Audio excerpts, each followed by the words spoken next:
Boa noite. Hoje nós vamos corrigir, então, as questões do TEOT 2023 que tiveram relação, né, com pé e tornozelo. Então, a primeira questão, eu peguei o TEOT prova branca, tá? Só para quem quiser acompanhar. A primeira questão fala assim: na artrodese da articulação metatarso-falangiana do primeiro raio, o hálux deve ser posicionado em relação ao primeiro metatarso em dorsiflexão B. Isso é um conceito que tem que saber. É uma pergunta direta, não tinha muita opção ali de conseguir chutar muito, né? O dedo, o hálux, ele fica numa posição anatômica para a caminhada na artrodese, né? Deixando ele em 30 graus, tá? Então, esse ângulo aqui, ele tem que ser mais ou menos de 30 graus, tá? Aqui tá as referências que o próprio Teote trouxe para responder essas questões, pode ser conferido. Aqui foi retirado do Campbell e aqui o capítulo 82. No tratamento da fratura do calcânio, a redução aberta e fixação interna pela via de acesso medial isolada está indicada quando há acometimento do processo anterior, do sustentáculo do talos, isolado da faceta posterior ou das facetas média e posterior. Geralmente, o acesso para as fraturas de calcânio, elas são laterais, né? Então, o que a gente pensaria aí para poder acessar por medial, tá? Pensando aí na anatomia, qual que é a porção do calcânio que é medial, seria ali, né, o sustentáculo do talos, né? Então, aqui, numa vista medial, está o sustentáculo do talos. A faceta anterior, ela fica para anterior, né? A gente consegue acessar ela por lateral, a faceta posterior também conseguimos. E a faceta média aqui também a gente consegue acessar por lateral. Realmente, o único que tem esse acesso por medial seria o do sustentáculo do talos, tá? Essa resposta foi tirada aqui do Rockwood, capítulo 66. Na correção do pé torto congênito com o método de Ponseti, após a retirada do gesso, a órtese em abdução deve ser mantida em uso contínuo por 3 a 4 meses, com rotação externa do pé em. Esse daqui também, pé torto congênito, pergunta clássica, batida, tem que saber, tá? Depois ali dos gessos, da correção do pé torto congênito, né? De 6, em média 6 a 7 gessos, se faz ali a tenotomia do Aquiles e depois segue para a órtese em abdução, né? Então, o pé afetado, ele é deixado em 70 graus de abdução, o não afetado em cerca de 40, e vai usar ali por 3 a 4 meses por 24 horas. Depois ele começa a diminuir gradualmente, né? Passa a ser depois só uso noturno até os 4 anos da criança, tá? Que daí ela já vai estar caminhando, então daí passa a ser só para dormir. Mas até ela conseguir, ali até ela dormir, usa por bastante horas, tipo 16 horas, vai usar por bastante. Nos primeiros 3 a 4 meses ali, só retira mesmo a órtese para tomar banho. Então é de 23, tem alguns lugares que falam 23 horas, né? Porque tem o horário do banho, então 23 a 24 horas nos primeiros 3 a 4 meses, depois vai reduzindo até ser só noturno, até os 4 anos da criança, o lado afetado em 70 graus de abdução, o não afetado em 40.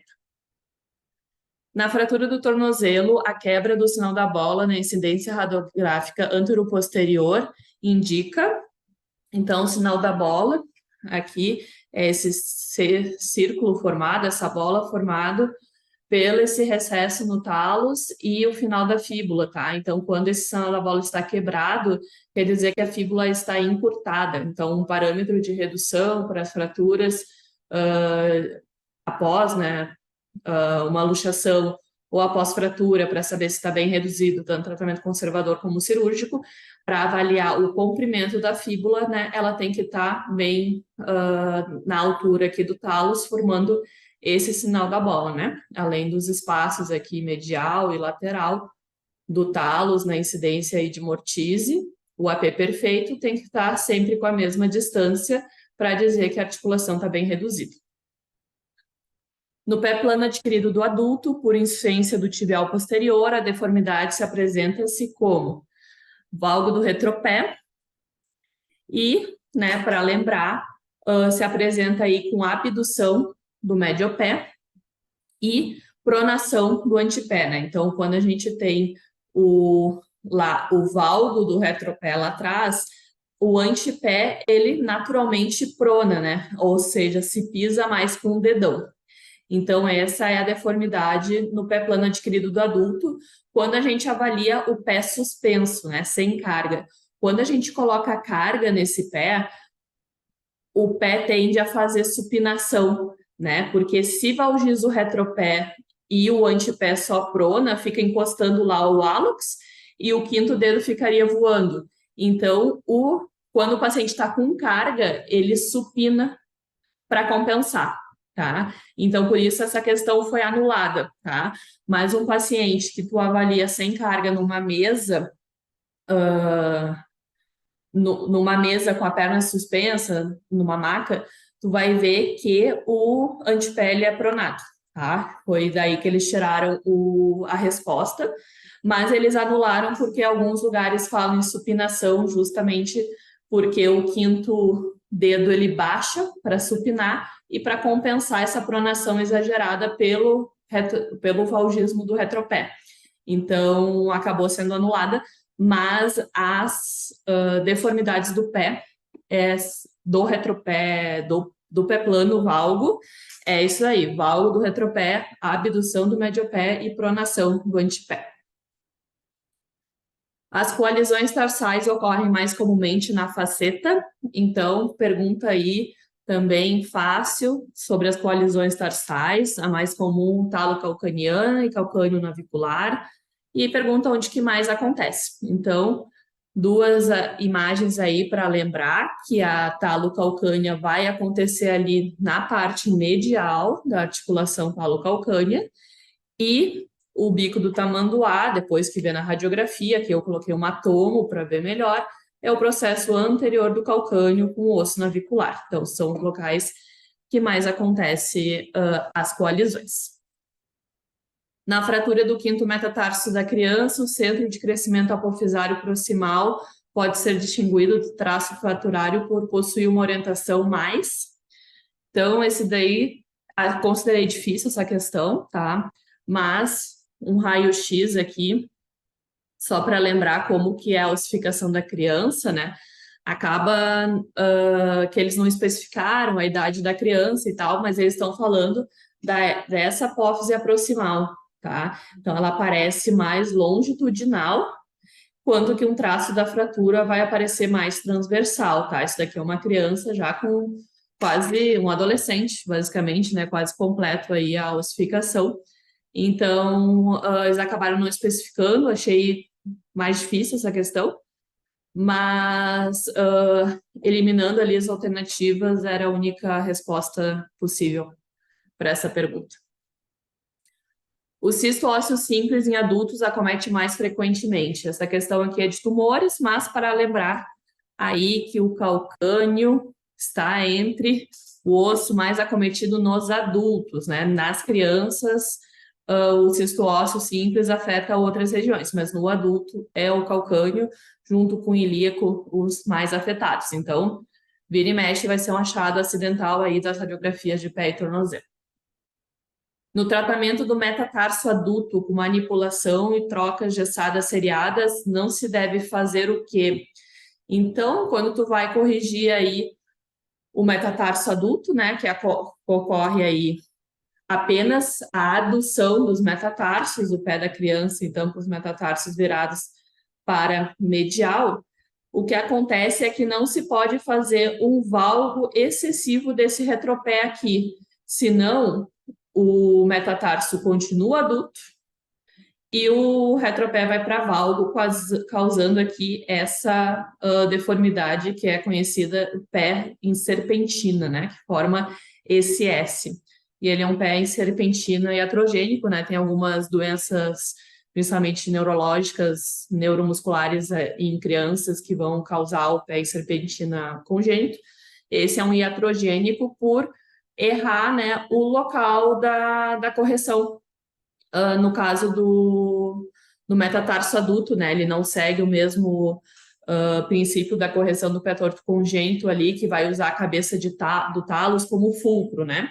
Ele usa a porção mais anterior ali para corrigir a adução, ele usa ali mais o médio pé, a região do navicular e da cunha medial para essa correção. Então,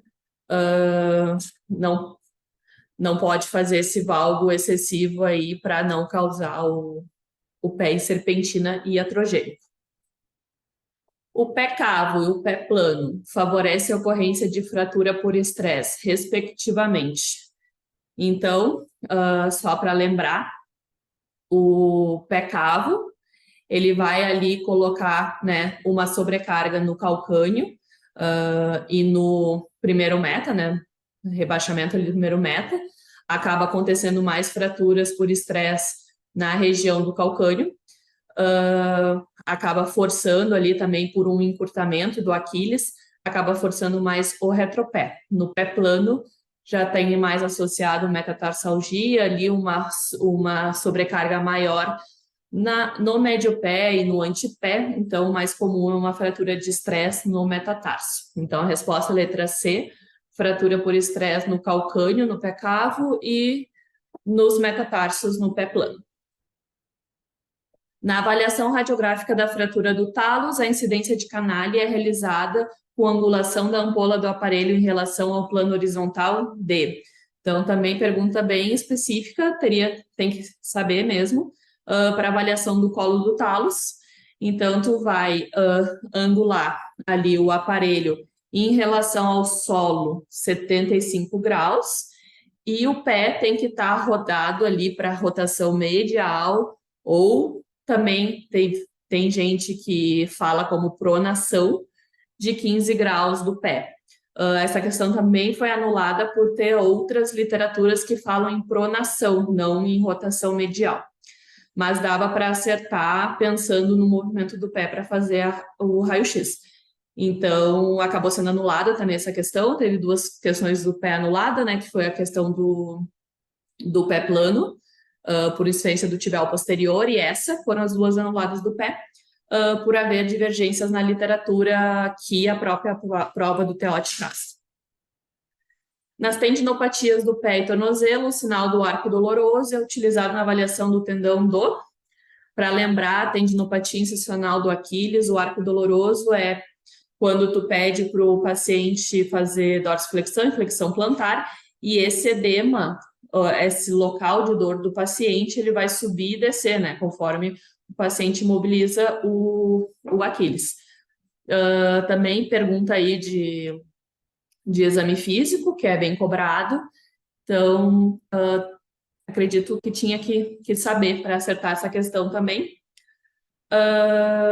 Então, esse arco doloroso é quando mobiliza o pé e esse edema da tendinopatia do Aquiles sobe e desce, formando um arco doloroso. No tratamento cirúrgico da deformidade em martelo flexível dos pododátilos, a técnica de Gilderstone Taylor Parrish consiste na... Essa daqui tinha duas opções, né? Ou tu tinha que saber, ou dava para fazer um pensamento que seria assim, né? Tu pensa no pé em martelo quando ele é flexível, né? Ele é quando a interfalangiana distal está em flexão excessiva, né? Ele é flexível, então se pensa sempre em procedimentos de partes moles, sem artrodese, né? Aí, indo por opções para descartar, tá? A ressecção dos côndilos da falange medial com interposição é a técnica de Duvries, e ela artrodese a articulação, né? Então, sendo flexível, não tem por que eu fazer uma artrodese. Pode-se fazer, mas não é a primeira opção. Uma tenotomia do flexor longo dos dedos, que é o que se insere lá na falange, né, distal e calço, dedo e martelo, mas associado à secção dos ligamentos colaterais.